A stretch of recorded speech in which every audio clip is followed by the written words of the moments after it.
Baron Trump just did the unthinkable, calling his father live on TV, asking for a DNA test to uncover the truth about his mother. His emotional breakdown left everyone stunned. But when he declared, "This lie has to be faced," and walked off the set, the world was left asking, what just happened? It was supposed to be just another normal TV appearance, something Baron Trump had done before with little to no drama. The setting was calm, late-night talk show hosted by a popular TV personality.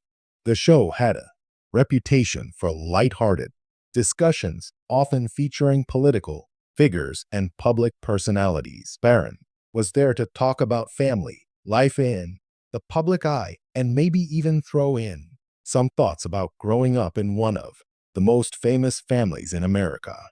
But this time, things were different. This time, Baron was about to find himself in the middle of a storm he never saw coming. Congresswoman Jasmine Crockett had also been invited as a guest that evening. Known for her quick wit and fearless style, she was no stranger to controversy. For months, she had been a vocal critic of the Trump family, particularly President Donald Trump and his influence on American politics. Jasmine didn't hold back, whether it was on the floor of the House or in interviews. She wasn't one to sugarcoat her opinions, and she had earned a reputation for taking on the Trump family head-in. So, when it was announced that both Baron and Jasmine would be on the same show, no one could have predicted just how explosive the encounter would be. As Baron walked into the studio that night, he looked like he was ready for a simple, uneventful conversation. Dressed in his usual, smart, casual style with a quiet confidence that seemed to come naturally, Baron had no idea what he was about to face. He had spent most of his life avoiding the media, carefully stepping out of the limelight that had always surrounded his father. But on this night, it was impossible to avoid the clash that was coming. Jasmine Crockett was already on stage when Baron entered, sitting calmly and waiting for her turn to speak. She greeted Baron with a polite nod, but there was a sharpness in her eyes that couldn't be ignored. The two hadn't interacted much before, but their names were frequently mentioned together in the media, often as adversaries. It wasn't long before the conversation turned tense. The host began by asking Baron about his life as a young man growing up in the Trump household. Baron, as expected, answered with his usual level of restraint, offering a few brief but thoughtful remarks. But then, out of nowhere, Baron suddenly said something that caught everyone off guard. "That African is here again. I don't want to sit here. I'm leaving." The words hit the room like a bolt of lightning. The audience, the crew, and even the host were left in stunned silence. It wasn't just the words themselves, but the way Baron said them with a casualness that was almost chilling. That African, the way he said it, made everyone in the room feel uneasy. It was one of those moments when you could feel the tension in the air, like the calm before a storm. Jasmine Crockett was caught completely off guard. She had expected Baron to be a little guarded, maybe even aloof, but she never expected him to react like this. It was a direct attack, an insult, and a slap in the face, especially considering that Jasmine was a black woman, representative for people of color, and someone who had worked tirelessly for equality. For a brief moment, Jasmine didn't say anything. Her gaze fixed on Baron, her face showing no sign of anger, but a mix of disbelief and calm fury. The host, sensing the growing tension, quickly tried to intervene, asking Baron what was going on, trying to diffuse the situation. But Baron, still visibly irritated, wasn't having any of it. He crossed his arms and leaned back in his chair, clearly agitated. Jasmine, however, was not one to be rattled. After a moment of silence, she turned to Baron, locking eyes with him. Her voice was steady, but there was an underlying sharpness in her words. "Kid, what problem do you have with me?" she asked. It was a simple question, but in that moment, it carried so much weight.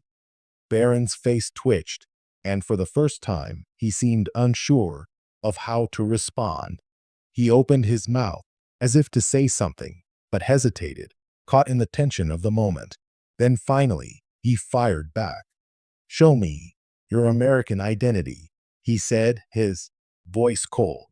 The words felt like a challenge, one that Jasmine could not ignore. Jasmine raised an eyebrow, the question hanging in the air. "I've shown it many times," she replied, her calmness almost unnerving in the face of Baron's escalating hostility. The audience was on edge, unsure how the situation would unfold. Baron was clearly uncomfortable with the direction the conversation had taken, but Jasmine's poise only seemed to make the tension worse. The entire studio seemed to hold its breath, the silence heavy as they waited for Baron to speak. Everyone knew this was no longer just a political disagreement. This was something personal. What started as a casual interview had transformed into a confrontation. No one was certain if this was something that could be mended or if it would spiral into something much bigger. Jasmine had always been known for being unflinching in the face of challenges, but even she couldn't have predicted this. Baron's anger, his refusal to back down, and the strange bitterness in his words were signs of something deeper, something that was now unfolding in front of a live audience. It wasn't just a clash of personalities. It wasn't just a difference of opinions. This was personal. And from that moment on, it was clear that this live TV appearance was going to be anything but ordinary. What started as a simple discussion had turned into a high-stakes confrontation with Baron Trump and Jasmine Crockett, both standing firm in their beliefs, unwilling to give an inch. The stage was set for what would become a shocking, unforgettable moment in the public eye. As Baron's words hung in the air, the atmosphere in the studio shifted. There was a palpable tension that everyone could feel, an electric charge that seemed to crackle with each passing second. The audience, still in shock from Baron's sudden outburst, was now staring at Jasmine Crockett, waiting to see how she would respond. She could have easily reacted with anger, firing back with sharp words, but instead, Jasmine stayed calm, almost unnervingly so. For a moment, it seemed like the room had gone quiet, as if time itself had slowed down. Baron, sitting with his arms crossed and his face set in defiance, seemed ready for confrontation. His comment about Jasmine being that African had hit a nerve and everyone could see it. But Jasmine, instead of succumbing to the heat of the moment, took a breath and stared back at Baron with a steady gaze. Her eyes were sharp, but her expression was calm, almost too calm for someone who had just been insulted on live television. She wasn't about to let Baron's words get the better of her, and in that instant, it became clear that she wasn't intimidated by him or by the situation. In fact, her poise only seemed to fuel the tension more.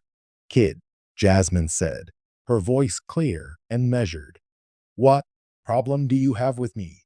It wasn't just the words. It was the way she said them.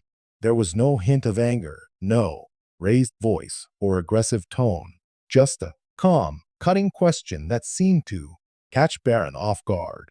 The studio audience, still processing the shock of Baron's comment, held their breath. What would Baron do now? Would he back down or would he double down? Baron shifted in his seat, his eyes narrowing as he looked at Jasmine. He wasn't used to being challenged like this, especially not in such a cool, collected manner. For a brief moment, he looked like he didn't know how to respond. The words he had just spoken seemed to linger in the air, and it was clear that he had no idea how much trouble they had caused. Finally, he spoke again, but this time his words felt more defensive, almost like he was trying to justify his earlier remark. "Show me your American identity," Barron said,